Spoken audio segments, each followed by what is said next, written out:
சிவகார்த்திகேயன் நடிப்பில் ஏஆர் முருகதாஸ் இயக்கத்தில் அனிருத் இசையில் மதராசி செப்டம்பர் 5 முதல் உலகமெங்கும் உங்கள் அபிமான திரையரங்குகளில். திரு ராகுல் காந்தி அவங்களுடைய வாக்காளர் உரிமை பேரணி, இந்த பேரனுடைய தாக்கம் அரசியல்ல இந்த அளவுக்கு இருக்கு. பீகார்ல என்ன நடக்க போகுது அப்படின்னா, பீகாரில் நவம்பர் மாதம் வந்து எலெக்ஷன் நடக்குமாங்கிறது சந்தேகம். எட்ஜில் நிற்கிறாங்க. எது BJP and நிதிஷ்குமாரோட party alliance.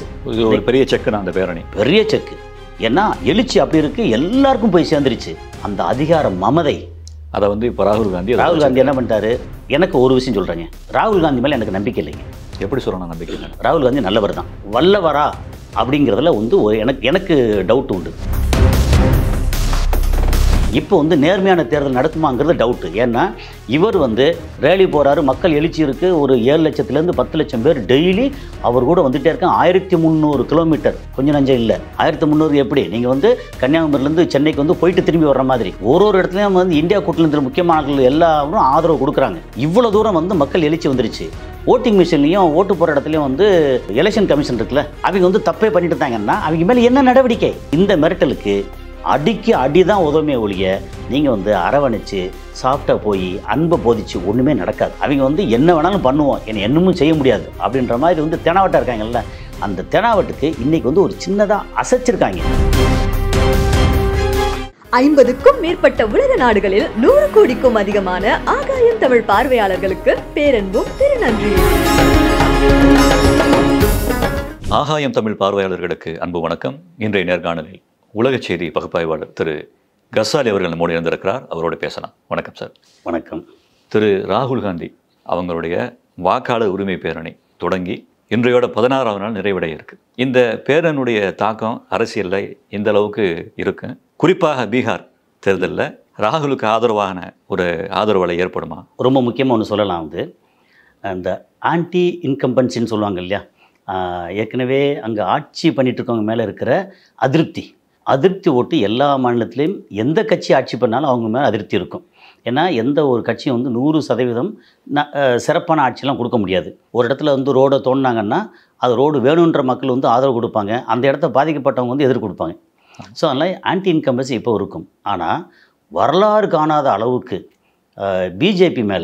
BJP அதோட கூட்டணி அங்கே இருக்கிற வந்து அந்த யுனைடெட் ஜனதாதள் நிதிஷ்குமார் அங்கே இருக்கிற அந்த கூட்டணி அவங்க மேலே வந்து பயங்கர அதிருப்தி இருக்குது. அது இல்லாமல் எந்த வளர்ச்சி திட்டம் இல்லை, ஒன்றும் இல்லை.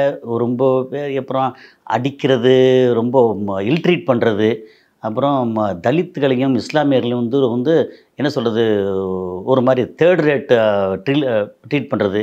எப்படி சவுதி அரேபியாவில் வந்து இந்தியனையும் பங்களாதேஷி இவங்கெல்லாம் வந்து மோசமாக ட்ரீட் பண்ணாங்களோ அதே மாதிரி வந்து பீகாரில் தலித் மக்களையும் இஸ்லாமியர்களையும் அப்படி மோசமாக ட்ரீட் பண்ணுறது, இது மாதிரி கிறிஸ்டியன்ஸையும் அந்த மாதிரி ட்ரீட் பண்ணுறது அப்படின்னு ரொம்ப மோசமான ட்ரீட். இப்போ வந்து 2014 ஆரம்பித்து இவங்க வந்து ஆட்சி வந்ததுலேருந்து இவங்களை பற்றின இது பேக்ரவுண்டு தெரியாது. ஏதோ இந்துத்துவ கட்சி அப்படின்னு தெரியுமா ஒழிய இவ்வளோ கேவலமாக இருப்பாங்க அப்படின்னு சொல்லி தெரியாது.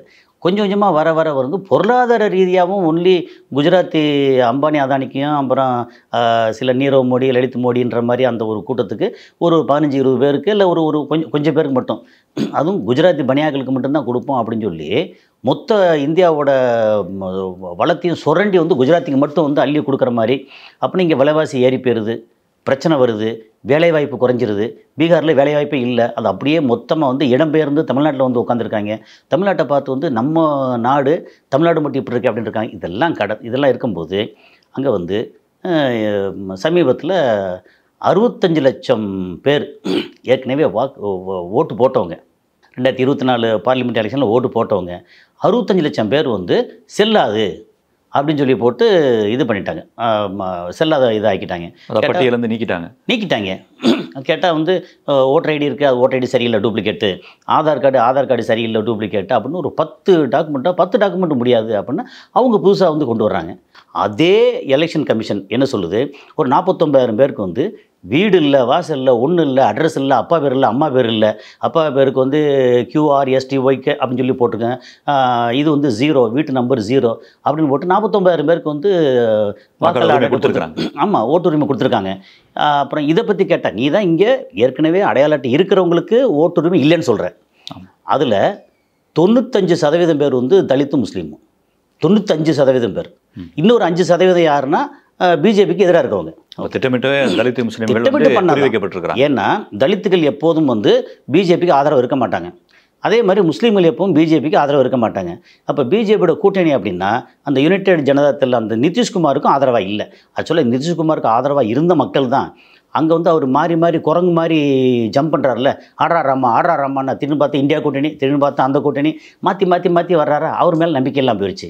அப்போது இவங்க இருந்தால் இவங்களுடைய சதவீதம் எப்படின்னா 13 கோடி பேருக்கு மேலே வந்து குஜராத்தோட மக்கள் தொகை. அதில் ஓட்டு போடுற மக்கள் வந்து கிட்டத்தட்ட ஒரு 7.25 கோடி பேருக்கு மேலே ஓகே ஓட்டு போடுற மக்கள். அப்போ அந்த மக்களில் வந்து 65 லட்சம் பேர் அப்படின்னு சொல்லியாச்சுன்னா கிட்டத்தட்ட 8%. 8%ங்கிறது நிறைய தொகுதி இல்லை. அங்கே மொத்த தொகுதி வந்து 243 தொகுதி.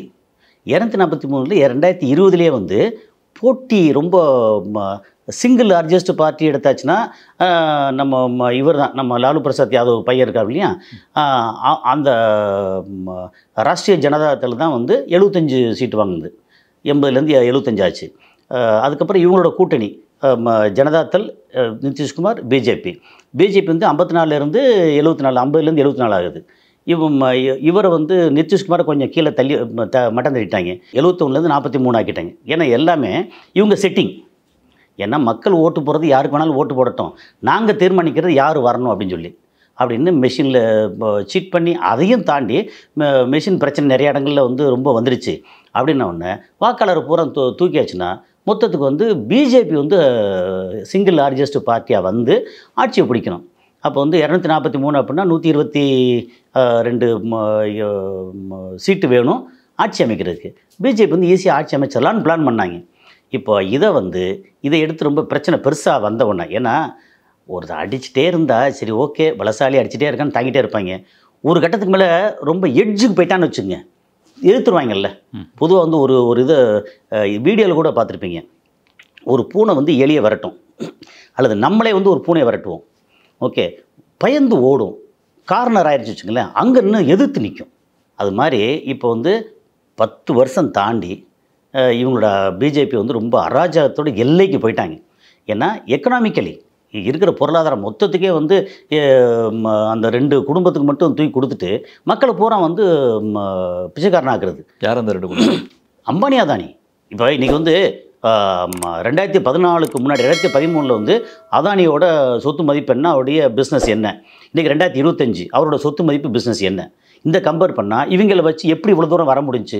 நீங்கள் வந்து மும்பை ஏர்போர்ட் இருக்குல்ல, அந்த மும்பை ஏர்போர்ட்டை வந்து கவர்மெண்ட்டு காசு போட்டு நல்லா மெயின்டெனன்ஸ் பார்த்து ரொம்ப சூப்பராக வச்சுக்கிட்டு அதானிக்கு வந்து கொடுத்துட வேண்டியது. அதானி என்ன செய்வார், வந்து ஒரு 11,000 கோடி ஸ்டேட் பேங்க்லேருந்து லோன் வாங்கி இங்கே கொடுத்து அவர் பேருக்கு கொண்டு வந்துடுவார். கொண்டு வந்ததுக்கப்புறம் 6 மாதம் கழித்து அந்த லோனை வந்து ரைட்டாக பண்ணிட வேண்டியது. அப்போ ஓசிக்கு தூக்கி கொடுத்த மாதிரி அப்படி தூக்கி கொடுத்து எல்லாருமே அப்படி தான். இன்றைக்கி சென்னையில் பாதி எம்பரிகளுக்கு தான் நான் பெரிய பணக்காரன், எல்ஐசி எம்பரிகளுக்கு தான் நான் பெரிய பணக்காரன் இல்லையா? இப்போ பார்த்தா எல்ஐசி வந்து ஓகே இந்த மாதிரி இவருக்கு அப்படின்னு நினச்ச எல்ஐசியோட இந்தியாவோட மொத்த எல்ஐசி வந்து எழுதி கொடுக்குற மாதிரி வந்தாங்க. பிரச்சனை ரொம்ப சீரியஸாக வந்துருச்சு. அதே மாதிரி அம்பானிக்கு வந்து பார்த்திங்கன்னா பிஎஸ்என்எல் வந்து பூரா இறக்கி விட்டு, ஜியோ வந்து தூக்கி விட்டு, என்னென்னவோ இருக்கிற டே டு டே லைஃப் இருக்குல்ல, அதுக்கான செலவு அதிகமாகிடுச்சு, வருமானம் குறைஞ்சி போச்சு. அப்படி இப்போ என்னென்னா இந்த ரேலி பற்றி சொன்னோம்னா எக்ஸ்ட்ரீம் பிரச்சனை வந்துருச்சுல்ல. இப்போ என்ன பண்ணிட்டாங்க, கர்நாடகாவில் ஒரு தொகுதியை மட்டும் எடுத்து அது வந்து இது டிஜிட்டலாக கேட்டால் தர முடியாது அப்படின்னு சொல்லி நல்ல ஆள் உயரத்துக்கு பேப்பர் அடிக்க கொடுத்துட்டாங்க. அதை வந்து 6 மாதத்துக்கு அதை வந்து ஆளை வச்சு 20 பேருக்கு மேலே வச்சு கம்ப்ளீட் அனாலிசிஸ் அதை பண்ணி இன்னென்ன தொகுதியில் இவ்வளோ பிரச்சனை, அப்பா வயசு 22, மகன் வயசு 72, ஒரு வீட்டில் வந்து 70 பேர், அப்புறம் வீடே இல்லாத இடத்துல வந்து இத்தனை பேர் அப்படின்னு ஏகப்பட்ட குளறுபடி. கர்நாடகாவில் இத்தனை குளறுபடி இருந்துச்சுன்னா அதே மாதிரி மகாராஷ்டிராவில் 105 தொகுதியில் வந்து இப்போ சட்டமன்ற தேர்தல் நடந்துச்சு. 105 தொகுதியில் வந்து 5 மணிக்கு மேலே வந்து ஏகப்பட்ட ஓட்டு. கிட்டத்தட்ட 5 வருஷம் வந்து 45 லட்சம் பேர் வந்து இன்க்ரீஸ் ஆகிருக்காங்க. ஏன்னா 18 வயசுக்கு மேலே வந்திருப்பாங்க இல்லையா, இன்க்ரீஸ் ஆகிருக்காங்க. அடுத்து ஒரு 5 மாதத்துக்குள்ளே வந்து 50 லட்சம் பேர் இன்க்ரீஸ் ஆகிருக்காங்க. ஏன்னா எல்லாம் மகாராஷ்டிராவில் வேறு வேலை இல்லாமல் பிள்ளையாக பெற்று போட்டாங்களா, இல்லை என்ன வந்துச்சு? அதாவது இத்தனை பேர் படித்த மக்கள் இருக்காங்க, இவ்வளோ பேர் இருக்காங்க, இவ்வளோ யோசிப்பாங்க அப்படிங்கிறதெல்லாம் மறந்து நம்ம என்ன செஞ்சாலும் யாரும் எதிர்த்து கேட்க முடியாதுன்ற தெனாவட்டு இருக்குல்ல, அந்த அதிகார மமதை. அதை வந்து இப்போ ராகுல் காந்தி என்ன பண்ணிட்டாரு? எனக்கு ஒரு விஷயம் சொல்கிறேங்க, ராகுல் காந்தி மேலே எனக்கு நம்பிக்கை இல்லைங்க. எப்படி சொல்லணும் நம்பிக்கை இல்லை? ஆமாம், என்னென்னா ராகுல் காந்தி நல்லவர் தான், வல்லவரா அப்படிங்கிறதுல வந்து எனக்கு டவுட் உண்டு. ரொம்ப நல்லவர், படித்தவர், பத்திரிகையாளர்கள் வந்து நேரடியாக மீட் பண்ணுறாரு, என்ன கேள்வி கேட்டால் பதில் சொல்கிறாரு, வெளிநாட்டுக்கு போகிறாரு, யூனிவர்சிட்டிக்கு போகிறாரு, ஆட்கள் பார்க்குறாரு, இங்கே காலேஜஸ் யூனிவர்சிட்டிக்கு வர்றாரு, எல்லாம் பண்ணுறாரு, எல்லாம் ஓகே. ஆனால் அவரோட ஒரு பெரிய அரசியல்வாதிக்கு தேவைப்படுற, அரசியல்வாதினா வந்து கொடூரமாக இருக்க வேண்டிய அவசியம் இல்லை, அரசியல்வாதிக்கு தேவைப்படுற, மேனேஜ்மெண்ட்டுக்கு தேவைப்படுற அந்த கட் அண்ட் ரைட்டாக அந்த ஸ்டப்பானாக நிற்கிறது இருக்குல்ல, அது வந்து அவர்கிட்ட இல்லை. என்ன மன்னிச்சு விட்டார்னா, இன்றைக்கி வந்து இப்போ ஞானேஷ்குமார் இவர் எலெக்ஷன் கமிஷனாக இருக்க வச்சுங்களேன், அந்த ஆள் வந்து ஏன் வந்து பிஜேபி அவங்களுக்கு வந்து ஜாலராக போடுறாங்க? பிஜேபி பண்ணது 3 விஷயம் பண்ணுவாங்க. ஒன்று, கூப்பிட்டு ஆசை காமிப்பாங்க, உனக்கு இவ்வளோ தர்றோம், பணம் தர்றோம், பதவி தர்றோம், எல்லாம் தர்றோம், நீ எனக்கு சாதகமாறு. அப்படி இல்லையா குடும்பத்தோடு வந்து சோழி முடிச்சு மிரட்டுவாங்க. அப்புறம் இப்போ பொம்பளையில் வச்சு எல்லா இது விட்டு கேவலப்படுத்தி போட்டு ஜெயிலில் போடுறதுக்கு அப்படி பண்ணுவாங்க. அதையும் மீறி அமித்ஷாவுக்கு எதிராக வந்து தீர்ப்பு கொடுத்தாலும் போட்டு தள்ளின மாதிரி அங்கே குஜராத்தில் அப்படி தான் போட்டு தள்ளினாங்க. ஓகே, குஜராத் இதில் மும்பை இதில் வந்து ஹைகோர்ட்டில் உள்ளதெல்லாம் அது ஏற்கனவே நிறைய கேள்விப்பட்டோம். அந்த ஜட்ஜு வந்து கொலை யார் பண்ண என்ன பண்ண, அந்த ஜட்ஜி யார்? அமித்ஷாவுக்கு வந்து எதிராக வந்து தீர்ப்பு கொடுத்தாள்.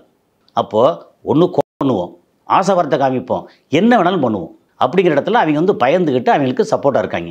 இப்போ இவர் வந்து அப்படி மேலே இற போடுங்க ஐயா பாவம் அப்படின்னு சொல்லி கெஞ்சிக்கிட்டு இருந்தா என்ன செய்வாங்க? அவங்க பயந்துக்கிட்டு இவங்களுக்கு வந்து நியாயமாக இருக்க மாட்டாங்க. அதுவும் ஆதரவெல்லாம் வேண்டியதில்லை, நியாயமாக இருக்க மாட்டாங்க. இதே மாதிரியான ஸ்டாண்டை வந்து ராகுல் காந்தி எடுக்கணும்னு நீங்கள் சொல்ல வரீங்களா? அப்படி தான் இருக்கிறாரு. என்னென்னா இந்நேரம் அங்கே கட்சியில் இங்கே அப்படி அவருக்கு எதிராக இருந்த ஆட்களை வந்து ஓட விரட்டியிருக்க வேணாம்.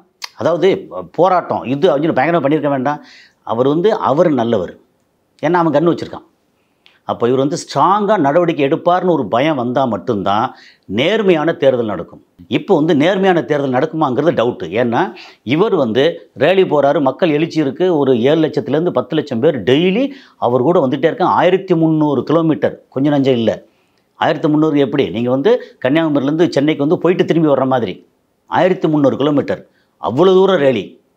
ஆனால் அதுக்கு வந்து நம்ம இங்கே வந்து நம்ம சிஎம் மாண்புமிகு ஸ்டாலின் வந்து போயிருக்காரு, பயங்கரமான ரெஸ்பான்ஸு. அதுக்கப்புறம் அகிலேஷ் யாதவ் வந்திருக்கிறாரு. இன்றைக்கி கடைசி நாள் வந்து வெஸ்ட் பெங்கால்லேருந்து ஆதரவு, ஒரு இடத்துலையும் வந்து இந்தியா கூட்டணியில் முக்கியமான ஆட்கள் எல்லாரும் ஆதரவு கொடுக்குறாங்க. ஓகே, இப்போது இவ்வளோ தூரம் வந்து மக்கள் எழுச்சி வந்துருச்சு. ஓட்டிங் மிஷின்லேயும் ஓட்டு போகிற இடத்துலையும் வந்து எலெக்ஷன் கமிஷன் இருக்குல்ல, அவங்க வந்து தப்பே பண்ணிட்டு இருந்தாங்கன்னா அவங்க மேலே என்ன நடவடிக்கை? இப்போ நீங்கள் இதை முடிச்சுட்டு நேராக கோர்ட்டுக்கு போனால் கோர்ட்டில் வந்து அவங்களுக்கு சாதகம், ஏன்னா அங்கேயும் மிரட்டல். நீ ஒழுங்காக வந்து இப்போ தீர்ப்பு எங்களுக்கு சாதகமாக கொடுக்கலன்னா சொல்லி முடிச்சுடுவோம். மிரட்டல். இந்த மிரட்டலுக்கு அடிக்கு அடி தான் உதவுமே ஒழிய நீங்கள் வந்து அரவணைச்சு சாஃப்டாக போய் அன்பை போதிச்சு ஒன்றுமே நடக்காது. அதனால சொல்கிறேன், ராகுல் காந்தி மேலே எனக்கு வந்து நம்பிக்கை இல்லை. அவர் இங்கேருந்து இதில் பீகாரில் ஜெயிச்சு வந்தால் கூட அடுத்த கட்டம் பிஜேபி வந்து 2029 ஓகே பார்லிமெண்ட் எலெக்ஷனில் ஜெயிக்கிறதுக்கு நாடு முழுக்க கலவரத்தை உண்டு பண்ணுவாங்க. அதை அடக்கிறதுக்கு வந்து என்னென்னா எல்லோரும் மனுஷங்க தான், ஆனால் பயப்படுவாங்க, இண்டிவிஜுவலாக பயப்படுவாங்க தனியாக இருக்கும்போது. அப்போது இதை வந்து வந்தால் உங்கள் யாரெல்லாம் கலவரம் பண்ணாங்களோ யாரெல்லாம் வந்து இப்போ எலெக்ஷன் கமிஷனுக்கு வந்து முதல்ல வந்து ஒரு இது சொல்லியிருந்தார், நீங்கள் ரிட்டையர்ட் ஆனாலும் சரி, கடைக்கோடி ஊழியராக இருந்தாலும் சரி, அத்தனை பேருக்கும் தண்டனை கொடுப்போம் அப்படின்னு சொன்னார்ல. அப்போ வந்து கொஞ்சம் பயந்தாங்க. அப்போது அந்த ஸ்ட்ரென்த்தில் மேனேஜ்மெண்ட்டு இது இருக்கு இல்லையா, அதில் வந்து ரொம்ப இறுக்கி பிடிச்சி சாட்டையை சொல்லட்டினா மட்டும்தான் அதிகாரிகள் பயப்படுவாங்க. அதிகாரிகள் என்றைக்கு பயப்படுறாங்களோ அன்றைக்கி நேர்மையாக இருப்பாங்க. ஏன்னா இங்கே போனால் இவங்க என்ன மிரட்டுவாங்க, இல்லை நீ ரிசைன்மெண்ட்டு போ, வேலையை பார்க்காத, அந்த ஒரு இது இருக்குல்ல. அதிகாரிகள் வந்து ஒன்று பணத்துக்கு ஆசைப்படுவான், இல்லை மிரட்டலுக்கு பயப்படுவான். தனக்கு குடும்பம் இருக்குது, எல்லாம் இருக்குது அப்படின்னா பேராசைப்படுவான், ஆசைப்படுவான், இல்லை மிரட்டலுக்கு பயப்படுவான். இந்த ரெண்டும் வந்து இவனும் பண்ணுறான் இவனும் பண்ணுறாங்க அப்படின்னா எனக்கு இதே வேணாம்ப்பா, எனக்கு உயிர் முக்கியம் அப்படின்னு போவாங்க. இப்போது ஞானேஷ்குமார்ன்ற ஆள் வந்து எதுக்காக இவ்வளோ கேவலமாக வந்து அரசியல்வாதியோட மோசம் நடந்துக்கிறாரு? இருந்தாலும் என்ன சொல்கிறார் வந்து பாலத்து கீழே படுத்துக்கிறவங்களாம் வந்து இந்திய பிரஜை இல்லையா, அவங்களுக்கு ஓட்டுரிமை கொடுக்குறோம் அப்படின்னு. ஏய், நீ வந்து அங்கே ஓட்டுரிமை கொடுக்குறே, இங்கே இத்தனை டாக்குமெண்ட்டை காமிச்சானே, 65 லட்சம் பேருக்கு நீ ஏன் ஓட்டுரிமை கொடுக்கல? நீ இதுக்கு பதில் சொல்லு முதல்ல. இதுக்கு வந்து பதிலே இல்லை அங்கே பீகாரில். அதுபோக ஒரு 10 கேள்வி வந்து கர்நாடகா ஒரு தொகுதியில் எடுத்தாங்கல்ல, அதில் வந்து ஏகப்பட்ட கேள்வி வந்துச்சுல்ல, ஒரு கேள்விக்கும் பதில் இல்லை. அப்போ பதில் இல்லை அப்படின்னா அப்போ அவனு பதில் சொல்ல வைக்கிறதுக்கு என்ன செய்யணும்? நேரம் போராட்டம் வெடிச்சு ஞானேஷ்குமார் வீட்டை விட்டு வெளியே வர முடியாத அளவுக்கு மொத்தத்துக்கு வந்து தகிச்சிருக்க வேண்டாமா, எரிஞ்சிருக்க வேண்டாமா? எரிஞ்சன்னா தீ வச்சு எரிக்கிறது இல்லை, மக்களோட இது எழுச்சி. இன்னைக்கு பீகாரில் வந்து எழுச்சி இருக்குல்ல, அந்த எழுச்சியை விட இன்னைக்கு 7 லட்சம் பேர் 10 லட்சம் பேர்னா 50 லட்சம் பேர் நேரம் டெல்லியில் கூடியிருக்க வேணாமா? அந்த இடத்துல நீ என்னடா பண்ணிட்டு இருக்கீங்க அப்படின்னு சொல்லிட்டு அவன் ஞானேஷ்குமார் வந்து துண்டக்கணம் துணிக்கன்னு ஓடி இருக்க வேணாமா? இல்லை, இந்த பேரணி மூலமாக நீங்கள் சொல்கிற மாதிரியான ஒரு எழுச்சி, மக்கள்கிட்ட எழுச்சி இருக்கு, எல்லாருக்கும் ஆதங்கம் இருக்கு, எல்லாருக்கும் ஆத்திரம் இருக்கு. இப்படி பண்றாங்களே செய்ய என்ன இன்னொன்று, சாதாரண தனி மனிதன் வந்து ஒன்றுமே செய்ய முடியாது. இன்னைக்கு வந்து 140 ரூபா வந்து ஒரு கச்சா எண்ணெய் ஒரு பேரல் வந்து $140 இருக்கும்போது நமக்கு வந்து 70-75 ரூபாய்க்குள்ள இருந்துச்சு, 72 ரூபா 75 ரூபாயில் இருந்துச்சு. இன்னைக்கு வந்து $65 அப்படின்னு இருக்கு. இல்லை 25% வந்து ரஷ்யாவில் வாங்கும்போது கம்மியாக கிடைக்குது, இன்னொரு 20% வந்து பயோடீசல் வேறு மிக்ஸ் பண்ணுறோம். அப்படி பண்ணதுக்கப்புறமே இன்றைக்கி வந்து பெட்ரோல் 101 ரூபாயும் டீசல் 92 ரூபாயும் கொடுத்துட்ருக்கோம்ல. தனி மனிதனாக நம்மளால் ஒன்றுமே செய்ய முடியாது. ஆனால் ஒரு அமைப்பாக செய்யணும்ல, இது ஒன்றுமே செய்யாமல் ரேலி போகிறோம், இது பண்ணுறோம். இன்னும் அருமையான விஷயம் வந்து ஓட்சோரி, அதாவது வாக்கு திருடர்கள் இவங்க. ஸோ இவங்க வந்து திரும்ப திரும்ப அதிகாரத்தில் இருக்கணும் அப்படின்னா இந்த வேலையை பூரா பார்க்குறாங்க. இப்போ வந்து நிறைய இடங்கள்ல வந்து அவேர்னஸ் ஜாஸ்தி வந்துருச்சு. வந்தாலும் இந்த இவிஎம் இருக்குல்ல, இந்த ஓட்டிங் மிஷினில் நம்பிக்கை இல்லை, கரெக்டாக வரணும், எனக்கு இது என்னன்னு சொல்லி எப்படி போனாலும் சுற்றி வந்து சுப்ரீம் கோர்ட்டு போனால் சுப்ரீம் கோர்ட்டு வந்து நமக்கு வந்து லேசாக கொஞ்சம் ஆதரவாக தீர்ப்பு தர மாதிரி தந்துட்டு அவங்க பக்கம் சாஞ்சிட்றாங்க. ஏன்னா அந்த பேரணிக்கு முன்னதாகவே ராகுல் காந்தி வந்து ஈவிஎம் சம்பந்தமான குற்றச்சாட்டையும் விமர்சனத்தையும் ஏற்கனவே கடந்த காலங்களில் வச்சுருந்துருக்கிறார். அதுக்கு கூட சரியான முறையில் எதுக்குமே இல்லை. என்ன கேட்டால் இது என்னென்னு அப்படின்னா, இல்லை நீ வந்து மொத்தம் வந்து ஒரு 230-240 பூத் இருக்குன்னா ரேண்டமாக ஒரு 5 பூத்தில் எண்ணுவோம். அந்த 5 பூத்தில் வந்து ஓகே இருந்துச்சு அப்படின்னா அதுக்கப்புறம் எதுவும் எண்ண முடியாது அப்படின்னாங்கன்னா, நீ வந்து யாருக்கான ஆள்? நீ வந்து இண்டிபெண்ட் அத்தாரிட்டி இல்லையா? ஆனால் எதுக்கு வந்து பிஜேபியோட பின்னாடி இப்போ வாழை பிடிச்சிட்டே போய்கிட்டு இருக்க? பிஜேபிக்கு அடிமையா நீயே அப்படின்னு இருக்குல்ல. உண்மையிலேயே இந்தியா வந்து ஒரு ஜனநாயக நாடு அப்படிங்கிறது பெரிய கேள்விக்குறி. ஓகே, அவங்க வந்து என்ன வேணாலும் பண்ணுவோம், என்னை என்னமும் செய்ய முடியாது அப்படின்ற மாதிரி வந்து தெனாவட்டாக இருக்காங்கல்ல. அந்த தெனாவட்டுக்கு இன்றைக்கி வந்து ஒரு சின்னதாக அசைச்சிருக்காங்க. ஆனால் ராகுல் காந்தி வந்து எடுக்கக்கூடிய நடவடிக்கைன்னு இருக்குல்ல, அந்த நடவடிக்கை ரொம்ப ஸ்ட்ராங்காக எடுத்தால் மட்டும்தான் அதிகாரிகள் பயப்படுவாங்க. அதிகாரிகள் பயந்தால் தான் இவங்களுக்கு பிஜேபிக்கு ஆதரவாக இருக்க மாட்டான், நான் காங்கிரஸுக்கு ஆதரவு, யாருக்குமே ஆதரவு இல்லை. நான் வந்து என்னோடய வேலை இப்படி இருக்குது, நான் கரெக்டாக பண்ணுறேன், யார் ஜெயிச்சாலும் யார் வந்தாலும் எனக்கு பிரச்சனை இல்லை, நான் வந்து அரசு ஊழியன், சட்டத்துக்கு உட்பட்டு அரசு ஊழியன் அப்படின்னு இருப்பான். அதையும் தாண்டி ரொம்ப நெருக்கடி வருதுன்னு வச்சுங்களேன், ரிசைன்மெண்ட்டு போயிடுவான். நீ உன்னால் ஒன்றும் நேர்மையாக பண்ண முடியலையா, வேலையை பார்த்துட்டு போ, ரிசைன்மெண்ட்டு போ, அதையும் நீ தூக்கிட்ட அப்படின்னு என்ன அர்த்தம்? ஆனால் அந்த விஷயத்தில் வந்து ஏதோ ஒரு சின்னதாக ஒரு மாதிரி காஞ்சி கிடந்த இடத்துல ஒரு லேசாக மழை பெஞ்ச மாதிரி சுப்ரீம் கோர்ட் வந்து இதை ஆதார் கார்டை அக்செப்ட் பண்ணணும்னு சொல்லிட்டாங்க. சொன்னதுனால அங்கே வந்து இப்போ 65 லட்சம் பேரில் வந்து ஐ திங்க் 45 லட்சம் பேருக்கு மேலே வந்து இல்லை திரும்ப வந்து சேர்த்துட்டாங்கன்னு கேள்விப்பட்டேன். கரெக்டான ஃபிகர் தெரியலை, இவ்வளோ வந்திருக்கு. இதில் என்னென்னா, பீகாரில் என்ன நடக்க போகுது அப்படின்னா, பீகாரில் நவம்பர் மாதம் வந்து எலெக்ஷன் நடக்குமாங்கிறது சந்தேகம். ஓகே, இதுக்குள்ளே எல்லாம் போட்டு வந்து நம்ம வந்து கண்டிப்பாக தோற்றுருவோம் அப்படின்ற இடத்துல வந்து ஒரு மாதிரி எட்ஜில் நிற்கிறாங்க. எது பிஜேபி அண்டு நிதிஷ்குமாரோட பார்ட்டி அலையன்ஸு. இது ஒரு பெரிய செக்கு தான் அந்த பேரணி, பெரிய செக்கு. ஏன்னா எழுச்சி அப்படி இருக்குது, எல்லாருக்கும் போய் சேர்ந்துருச்சு. இப்போ இங்கே தமிழ்நாட்டிலேருந்து போயாச்சுன்னா தமிழ்நாட்டில் வேலை பார்க்குற பீகாரிஸ் எல்லாம் அவங்க வீட்டில் பேசுகிறாங்கல்ல, இங்கெல்லாம் சூப்பராக இருக்குது, அங்கே தான் மோசமாக இருக்குது, பிஜேபியெல்லாம் இங்கே தமிழ்நாட்டில் வரவே முடியலை அப்படின்னு சொல்லுவாங்கல்ல. அந்த மாதிரி பரவி அதாவது யூபியிலேருந்து, பீகார்லேருந்து, ஒரிசாலேருந்து, இங்கேருந்து வடநாட்டிலேருந்து இங்கே தொழிலாளர் வர்றாங்க இல்லையா. இதனால் ஒரு விஷயம் வந்து வடநாட்டில் பெருசாக பரவுச்சு. என்ன தெரியுமா? பெரியார் வந்து அங்கே பெருசாக அறியப்படுறார். இங்கே யார் ஒரு பெரியார் அப்படின்னு ஒருத்தர் சொல்கிறாங்க, அவர் தான் வந்து இங்கே முக்கியமாக வந்து இப்படிலாம் பண்ணதான் அப்படின்னு சொல்லி அங்கே சொல்லி பெரியார் வந்து அங்கே பரவியிருக்கார். ஓகே, அதே மாதிரி இந்துத்துவா மத ரீதி இதெல்லாம் இருக்கக்கூடாது, இங்கே வந்து வளர்ச்சி நல்லா இருக்குது அப்படின்னு இவங்க சொல்லி திராவிட மாடல் வந்து வடநாட்டுக்கும் பரவிட்டுருக்கு. காலையில் ஸ்கூலில் சாப்பாடு போடுறாங்க, நல்ல காலேஜ் இருக்குது, ஒவ்வொரு டிஸ்ட்ரிக்ட்லேயும் மெடிக்கல் காலேஜ் இருக்குன்னு இதோட வளர்ச்சி இருக்குல்ல, இது நல்லா இருக்குது. இதே மாதிரி நான் எப்படி ராகுல் காந்தி மேலே நம்பிக்கை இல்லைன்னு சொல்லணும், கிட்டத்தட்ட அதில் வந்து 50% வந்து ஸ்டாலின் மேலே நம்பிக்கை இல்லை. அவருக்கு ஆப்போனண்ட் இல்லை, அதனால் இருக்கிறார், ஆட்சியில் இருக்கிறார். ஏன்னா அவர் வந்து ஜெயலலிதாவோட ஸ்ட்ரென்த் இருக்கு இல்லையா, பிடிவாதம் அப்படின்னா ஒரு அட்மினிஸ்ட்ரேஷனுக்கு அது வேணும். நான் சொன்னால் நீ செய்யணும் அப்படின்ற இடத்துல வேணும்ல, அப்போ தான் உத்தரவு போட்டு வந்து வேலை நடக்கும். அதில் வந்து இவர் ரொம்ப சாஃப்டாக இருக்கிறார். கிட்டத்தட்ட இவர் வந்து ஸ்டாலின் வந்து அண்ணன் அப்படின்னா ராகுல் காந்தி தம்பி, ரெண்டும் ஒரே மாதிரி தான் இருக்காங்க. 2 பேர் நல்லவங்களாக இருக்காங்க அப்படி வச்சுக்கோமே. ஓகே, நீ அரசியல்வாதியில் வந்து ரொம்ப உள்ளே வந்து பகுத்து பார்க்க முடியாது. இவரும் சாஃப்டாக இருக்கார், அவரும் சாஃப்டாக இருக்கார். இது கூடாது, ஸ்ட்ராங்காக நடவடிக்கை எடுக்கணும். இன்றைக்கி வந்து தமிழ்நாட்டில் போலீஸ்காரங்களும் அரசு அதிகாரிகளும் மக்களுக்கு ரொம்ப எதிராக இருக்காங்க. ஓகே, இது வந்து நானே நேரடியாக பார்த்துருக்கேன், நான் எதிராக இருக்காங்க. இதை வந்து மாற்றி மக்களுக்கு வந்து கரெக்டான ஒரு ஆட்சியை கொடுக்கணும். அதே மாதிரி ராகுல் காந்தி இந்திய அளவில் நல்ல ஆட்சி கொடுக்கணும் அப்படின்னா அவர் வந்து ஸ்ட்ராங்காக நடவடிக்கை எடுக்கணும். பீகாரில் மொத்தம் வந்து 17% முஸ்லீம் இருக்காங்க, 20% தலித் இருக்காங்க, 37%ங்கிறது கிட்டத்தட்ட 120 இடத்த வந்து தீர்மானிக்கக்கூடிய ஓட்டுகள். ஓகே, இந்த 243 இடத்துல சீட்டில் வந்து 120 இடத்த தீர்மானிக்கிற ஓட்டுகள் இந்த முஸ்லீம் அண்ட் தலித்து. அதில் 65 லட்சம் பேரை வந்து தூக்குனாங்களே, திரும்ப வந்துட்டாங்க. வந்ததுக்கப்புறம் எப்படி பார்த்தாலும் காங்கிரஸ் அண்டு ராஷ்ட்ரிய ஜனதாதள் இவங்க வந்து அமோக வெற்றி பெறதுக்கான வாய்ப்பு இருக்குது. இவிஎம்மில் வந்து ஏதாவது வந்து தில்லுமுள்ளு பண்ணாங்கன்னா அந்த அதிகாரிகள் வந்து ஓட விரட்டினாலொழிய இது நடக்காது. ஆனால் இந்த டைமில் வந்து ஓட விரட்டுவாங்கன்னு தோணுது. ராகுல் காந்தியோட பேச்சையும் மீறி அங்கே இருக்கிற லோக்கல் இளைஞர்கள், காங்கிரஸ்காரங்க, ராஷ்ட்ரிய ஜனதாதள் பார்ட்டி ஆட்கள் வந்து இப்போவே ஊரில் கலவரம் வந்துச்சா, திருப்பி அடிக்கிறதுக்கு வந்துட்டாங்களா.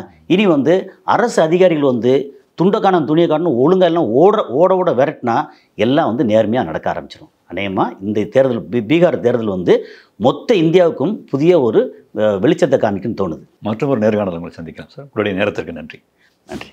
சிவகார்த்திகேயன் நடிப்பில் AR முருகதாஸ் இயக்கத்தில் அனிருத் இசையில் மதராசி செப்டம்பர் 5 முதல் உலகமெங்கும் உங்கள் அபிமான திரையரங்குகளில்.